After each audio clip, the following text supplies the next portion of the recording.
You want the truth? I'll start from the moment that burned itself into my brain, the one that flipped my whole damn life upside down. It wasn't the first time I had doubts about Lindsay, but this time she didn't just slip.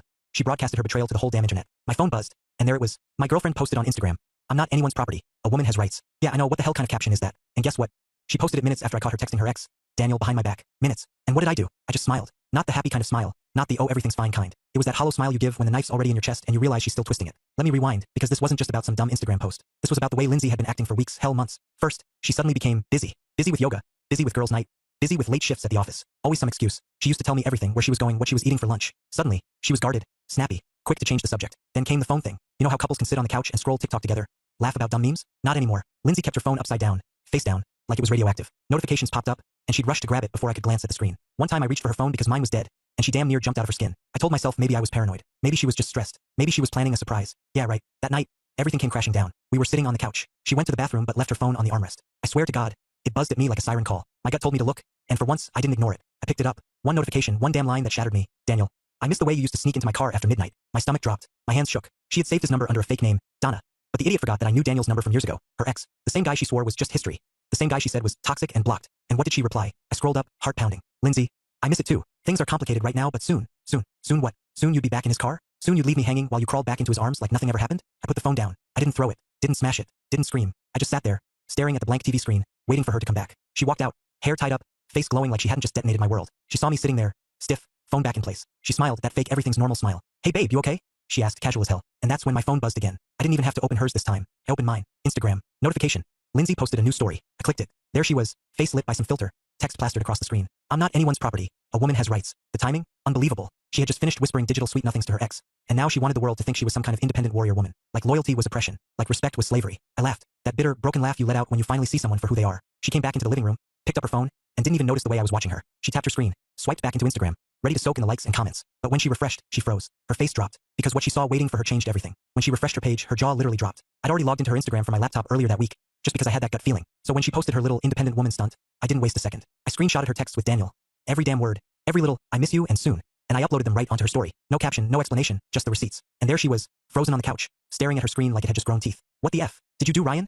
She hissed, her voice low but shaking. I didn't even blink. I didn't do a damn thing, Lindsay. You did this to yourself. She jumped up, pacing like a trapped animal. Delete it right now. You're embarrassing me in front of everyone. My family, my friends. I cut her off. Oh, now you're worried about embarrassment? You weren't embarrassed texting your ex about sneaking around behind my back, were you? Her face twisted, like she couldn't believe I had the audacity to say it out loud. Then she snapped back, quick, like she always did when she was cornered. It's not what it looks like. That line, that FING line. I swear, if I had $1 for every time someone in a movie said it, I'd be rich. But hearing it in real life from the woman I married, it hit different. Not what it looks like. I shot back. It looks like you're planning on crawling back to Daniel. What else am I supposed to think? She crossed her arms, leaning on attitude like it was armor. You're controlling. You're always checking up on me, hovering, making me feel like I can't breathe. Daniel at least listens. He makes me feel free. That word free burned through me like acid. Free? What the hell did freedom have to do with loyalty? She wasn't some prisoner. She had a house, a husband, everything we built together. And suddenly I was the warden? So freedom means lying to me? Freedom means sneaking around, deleting messages, acting shady for months. My voice cracked, not from fear, anger, heartbreak, all tangled together. Her eyes narrowed, cold as ice. You don't get it, Ryan. You never got it. I'm not yours. I'm my own person. That's when I realized something. She wasn't sorry. Not even a little. No guilt, no shame, just defiance. Like she wanted me to be the villain so she could play the victim.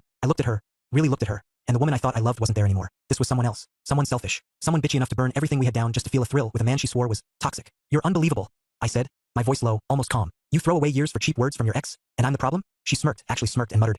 Maybe if you were enough, I wouldn't need to talk to him. That was it. That was the knife. Not the texts, not the lies, those were wounds I could maybe process. But her spitting that in my face, that told me all I needed to know. I grabbed my jacket and walked out. No screaming, no throwing stuff around, no begging her to explain, just silence. And I left her there with her phone blowing up from the notifications of people who'd seen the story. As I drove around aimlessly, my head spinning, my phone started buzzing. Calls, texts from her friends, even from her mom. Everyone wanted to know what the hell was happening. But I didn't answer. I just kept driving, one hand on the wheel, the other gripping so hard I thought the leather would tear. That's when the emotions hit, wave after wave. First anger, hot, blinding anger. I wanted to scream, wanted to smash the steering wheel, wanted to drive straight to Daniel's house and drag him out by his shirt. Then came the hurt. The image of her smiling at her phone, laughing at messages I wasn't part of. Her telling him things she hadn't told me in months. That deep ache in my chest, knowing the intimacy we used to have was gone. Traded for sneaky words with a man she swore was dead in her past. And then the humiliation. The thought of everyone seeing those screenshots. Friends, family, my coworkers, everyone knowing I'd been played for a fool. I pulled over at some gas station, just sat there in the dark car, staring at the blinking lights of the pumps. I thought about our wedding day, her vows, the way she looked me in the eyes and promised forever. And now she was out there, probably texting Daniel again, spinning the story to make me out as the crazy, controlling husband who exposed her. But you know what? For the first time in weeks, maybe months, I felt clarity. I wasn't crazy. I wasn't paranoid. I wasn't overreacting. I finally had the proof, and there was no going back. I didn't go home that night. I parked outside an old diner on the edge of town and sat there until the sun started coming up. I thought maybe she'd cool down. Maybe I'd cool down, but instead, My phone kept lighting up all night. Missed calls, voicemails, texts filled with caps and curses. You ruined me. Delete that story right now or I'll never forgive you. If you loved me, you wouldn't have done this to me. Not once did she say sorry. Not once did she admit she screwed up. It was all about her image, her rights. I just sat there shaking my head, realizing I married someone who could burn me alive and still scream that she was the victim. By the time I finally drove back, it was almost noon. The house looked the same from the outside, but when I walked in, it felt like enemy territory. Lindsay was sitting at the kitchen table, phone in her hand, eyes red but not from crying, from anger. Do you have any idea what you've done? She snapped the second I closed the door. Yeah, I said, tossing my keys on the counter. I showed the truth. You humiliated me in front of everyone I know. My boss saw it. My friends saw it. My mother called me crying. Good. I shot back. Let them see the real you. Maybe they'll stop believing all your fake little empowerment speeches. Her lips curled into a sneer. You think this makes you look good? You look pathetic, Ryan. A jealous, insecure man who has to spy on his wife to feel in control. There it was again, twisting it back on me. Like I was the one who screwed up. Like I was the one crawling back to an ex. You think I wanted to check your phone? I barked. You made me suspicious with all your lies. You created this mess. Lindsay. Not me. She leaned back in the chair, arms crossed, voice dripping with venom. You're just mad because you can't handle a woman who doesn't revolve her life around you. I'm not property, Ryan. I told you that from day one. That line again. Like faithfulness was the same thing as chains. Like loyalty was a prison sentence. I slammed my hand on the table, hard enough to make her flinch. Being loyal isn't about being property. It's about respect. And you have none. Not for me, not for this marriage, not for yourself. For a second, her mask cracked. I saw her jaw tighten, her eyes shift. But then she smirked again and said, Daniel treats me better than you ever did. It was like getting shot in the chest. She knew exactly what to say to gut me, and she didn't even hesitate. I stood there staring at her, waiting for some sign that she didn't mean it, that she was just trying to hurt me in the moment. But she didn't take it back. She didn't soften. She just stared right back, cold and smug. So that's it,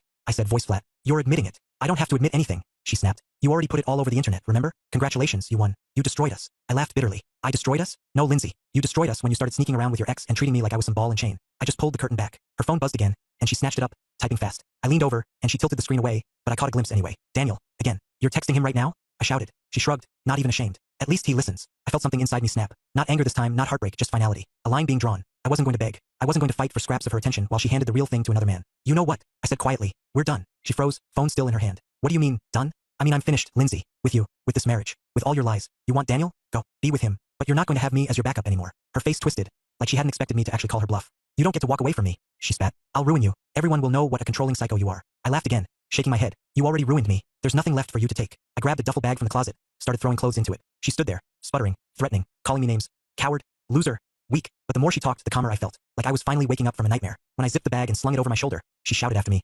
You'll regret this, Ryan. You'll come crawling back when no one else wants you. I stopped at the door and looked at her one last time. No, Lindsay. The only regret I have is not seeing who you really were sooner. Then I walked out, and for the first time in a long time I felt free. When I left the house that day, it felt like walking out of a burning building. Adrenaline was still in my veins, keeping me upright, making me feel strong, almost untouchable. But the thing about adrenaline is it fades, and when it does, the crash comes hard. I booked a cheap motel on the edge of town. Nothing fancy, just a bed and 4 walls that weren't poisoned by her perfume. I tossed my bag down, sat on the edge of the mattress, and for the first time since everything blew up, it hit me. Really hit me. This wasn't just a fight. This wasn't just some misunderstanding. My marriage was over. The silence in that room was suffocating. No TV on in the background. No sound of her moving around in the kitchen. No random conversation about groceries or bills. Just me, alone. I tried to sleep, but every time I closed my eyes, I saw her smirk, her words replaying on a loop. Daniel treats me better than you ever did, like a hammer smashing my chest over and over. I grabbed my phone, scrolled through our old photos, weddings, vacations, Christmas mornings. Her smile in those pictures looked so real, so warm. And now I couldn't tell if it had ever meant anything, or if she'd been faking it all along. The messages started rolling in again. My buddy Mark called 3 times before I finally picked up. Dude, what the hell's going on? He asked, voice sharp with concern. I just saw Lindsay's story. Are you serious? She was cheating? Yeah, I muttered. My throat felt like sandpaper. No way. I thought she hated Daniel. She used to call him a scumbag every time his name came up. Guess she liked scumbags after all, I said bitterly. Mark was quiet for a second, then sighed. Man, I'm sorry. You don't deserve that. You always treated her like gold. I wanted to believe that, but the humiliation still gnawed at me. Everyone who saw those screenshots, were they pitying me, laughing behind my back, whispering that I wasn't man enough to keep my wife? Later that night, my sister Emily called. She didn't bother with small talk. Ryan, tell me you're not thinking about forgiving her. I rubbed my forehead, exhausted. I don't even know what I'm thinking right now. You better not. She's trash. The second she started texting that piece of garbage again. She showed you who she is. Believe her. I knew Emily was right, but it still didn't make the pain easier. It's one thing to see the betrayal. It's another to accept that the person you built your whole damn life with just threw it all away like it was nothing. Around midnight, I got another text, from Lindsay this time. A long one. You're overreacting. Nothing actually happened with Daniel. We only talked. You exposed private messages and made me look like a whore when I'm not. I can't believe you do this to me. I don't even want him. I was just lonely because you're always cold. If you cared, you'd fight for me instead of running away. Reading that, I actually laughed out loud. Fight for her? After everything? She wanted me to be the desperate fool begging at her feet, while she played both sides and pretended she was the victim. I didn't reply. The next morning, my mom called. I almost didn't answer. I didn't want to hear the disappointment in her voice, but I did. She was calm, too calm. Ryan, honey, I heard what happened. Are you all right? No, I said honestly. There was a pause, then she said softly. Your father and I always worried about Lindsay. She was selfish, but we trusted you knew what you were doing. Now you have to decide if you're going to let her keep stealing your peace, or if you're going to save yourself. Her words stuck with me. Save yourself. I spent the rest of the day sitting on that motel bed, staring at the ceiling, letting it all settle in. The anger, the sadness, the humiliation. They were still there, but underneath them, a strange sense of clarity was forming. I couldn't control what she did. I couldn't change the fact that she chose him, that she disrespected me, that she lied through her teeth without flinching. But I could control one thing, whether I stayed chained to her or finally cut the rope. And for the first time since this all started, I knew which way I was leaning. By the 3rd day in that motel, the decision was cemented in my head. Divorce. No second chances. No working through it.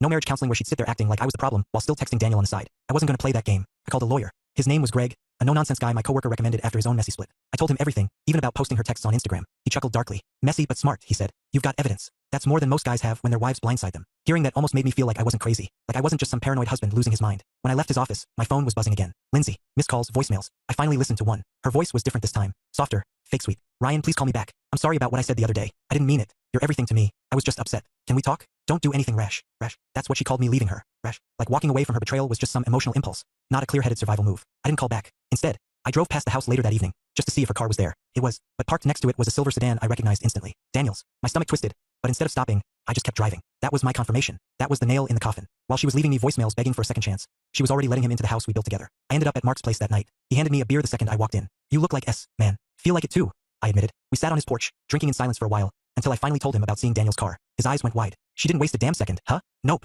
Mark shook his head. Good thing you already talked to that lawyer. Don't look back. She's showing you who she is, plain and simple. I nodded, staring into the dark yard, feeling something shift inside me. Not just anger this time, not just heartbreak, resolve. The next morning, I went back to the house while I knew she'd be at work. I packed more of my stuff, clothes, tools, photos of me and my dad, anything that was mine. While I was digging through the closet, I found a shoebox tucked in the back. Inside were old letters and photos of her and Daniel. She kept them, lied to my face 100 times saying she threw everything out. That box told me more than her words ever could. She never let him go. I was just the filler in between. I set the box on the bed, took a picture of it, and left it right there for her to see when she got home. I didn't even take it with me. Let her keep her shrine to the guy she wanted so badly. Later that night, she finally caught up with me. She showed up at the motel, pounding on the door until I opened it. She was a mess, hair frizzy, mascara smeared. Ryan, please, she started, reaching for me. I stepped back. No, I said flatly. She froze, blinking like she couldn't process the rejection. No, that's all you've got to say. That's all there is left to say. Her face twisted into rage again. You're throwing away our marriage over some texts? I laughed in disbelief. Some texts? You mean the text you sent to your ex while lying to my face every single day? You mean the car parked in our driveway while I was sitting in a motel room alone? Her mouth opened, then closed, like she couldn't find a good enough excuse. Finally, she spat out. You're pathetic. You can't handle a real woman. Daniel makes me feel alive. You never did. There it was. The truth, raw and ugly,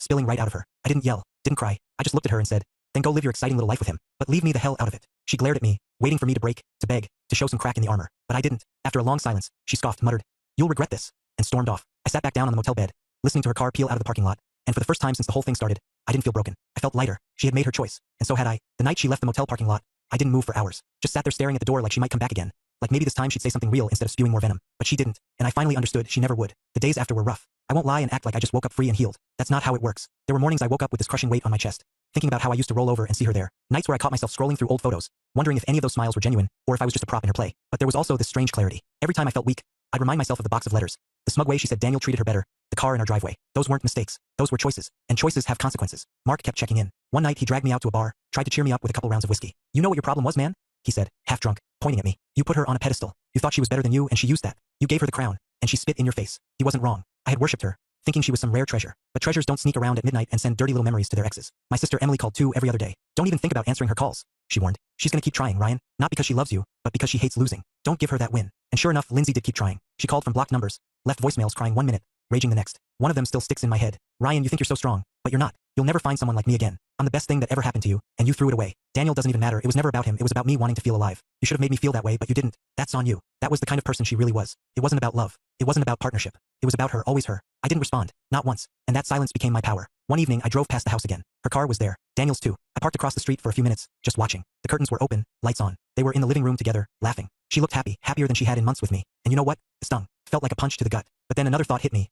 Let him have her. Let him deal with the lies, the dramatics, the endless games. She wasn't my problem anymore. That night in the motel, I sat down with a notebook and started writing. Not to her, not to anyone else, just to myself. I wrote down every ugly thing she'd said, every betrayal, every manipulation. And then, on the other side of the page, I wrote what it taught me. She lied, I need honesty, no matter how brutal. She disrespected me, I need a partner who values me, not belittles me. She chose someone else, I need someone who chooses me. Every damn day. It was like taking back control piece by piece. The next morning, I met with Greg again, signed the papers to start the divorce. Walking out of his office, papers in hand, I felt a strange rush of relief. It wasn't final yet, but the process had begun. There was no turning back. Later that day, Lindsay finally sent me one last message. Not a call, not a voicemail, just a text. You'll regret this for the rest of your life. Don't say I didn't warn you. I stared at it for a while, then deleted it without replying. No more games. No more fuel for her fire. That night, lying on the motel bed, I realized something. The silence that once felt suffocating now felt peaceful. For the first time in months, maybe years, I wasn't walking on eggshells, wasn't second-guessing every move, wasn't wondering what secret conversation was happening behind my back. Yeah, I was broken, but I was free. And freedom, even raw and painful, tasted better than betrayal ever could. Weeks passed. The papers were filed. The silence between us turned permanent. Lindsay kept trying to poke holes in it. Random texts, fake apologies, sudden explosions of anger, but I never responded. Every time I ignored her, I took a piece of myself back. There were nights the loneliness hit hard. I'd wake up in the motel bed, cold, staring at the ceiling, replaying memories I didn't even want anymore. The good ones felt fake, the bad ones felt endless. But I kept reminding myself, better alone in an empty bed than next to someone who was already planning her next betrayal. One day, Emily dragged me out to her kids' soccer game. I didn't want to go. I felt like a ghost walking through my own life, but I went anyway. Sitting there, surrounded by families cheering, I noticed something. I wasn't bitter. Not in that moment. I laughed with my niece, ate a hot dog, shouted when my nephew scored. For a few hours, I wasn't the guy whose wife cheated. I was just Ryan, brother, uncle, man. That night, driving back to the motel, I realized something important. Lindsay hadn't destroyed me. She'd exposed herself. And while it hurt like hell, it also set me free from living in a lie. The divorce moved faster than I thought it would. She didn't fight it much. Probably too busy playing house with Daniel to care. When the papers came through final, I sat in Greg's office holding that stamped document in my hands, and it felt like closing a door I should have shut a long time ago. Walking out, I felt lighter, like I'd been carrying a backpack full of bricks and finally set it down. Of course, people still whispered. Friends, coworkers. Everyone had seen the Instagram fiasco, everyone knew. Some gave me pity looks, some cracked jokes, some asked too many damn questions. But I stopped caring. Their opinions didn't matter. What mattered was that I could finally look at myself in the mirror without feeling like a fool. One night, I scrolled back to that infamous Instagram post of hers. The one where she wrote, "I'm not anyone's property. A woman has rights." It was still up, buried under newer posts of her and Daniel smiling fake smiles in coffee shops. And I smiled. Not the broken, bitter smile from before. A real one. Because she was right. She wasn't my property. She never was. She was a free woman, free to lie, free to cheat, free to throw away what we had. And I was free too. Free from her poison. The pain didn't vanish overnight. Some scars don't. But slowly, day by day, I started to feel like myself again. I joined a gym, took long drives with no destination, spent weekends with my family instead of sitting at home waiting for her excuses. The more distance I put between us, the clearer it all became. She was never going to change. She was never going to respect me. And the best decision I ever made was walking away before she took every last piece of me. If there's one thing I learned through all this, it's that betrayal doesn't define you. It reveals them. Her cheating didn't mean I was unworthy. It meant she was untrustworthy. Her lies didn't mean I was blind. It meant she was a coward. And if you're reading this, sitting in your own hell, wondering if you're crazy for feeling suspicious, wondering if you should confront it, listen to me. Don't ignore your gut. Don't let someone gaslight you into doubting reality. If you find proof, if you see the cracks, don't beg. Don't chase. Don't try to glue back together something they already smashed with their own hands. Walk. Because the pain of leaving is nothing compared to the pain of staying with someone who disrespects you every single day. I thought losing Lindsay would break me. Turns out it saved me. And if she ever reads this, if she ever scrolls back to that night when she thought she won by posting her little Instagram declaration, minutes after whispering to Daniel about sneaking into his car, I hope she realizes something. That was the night she lost me. And once I was gone, she never got me back.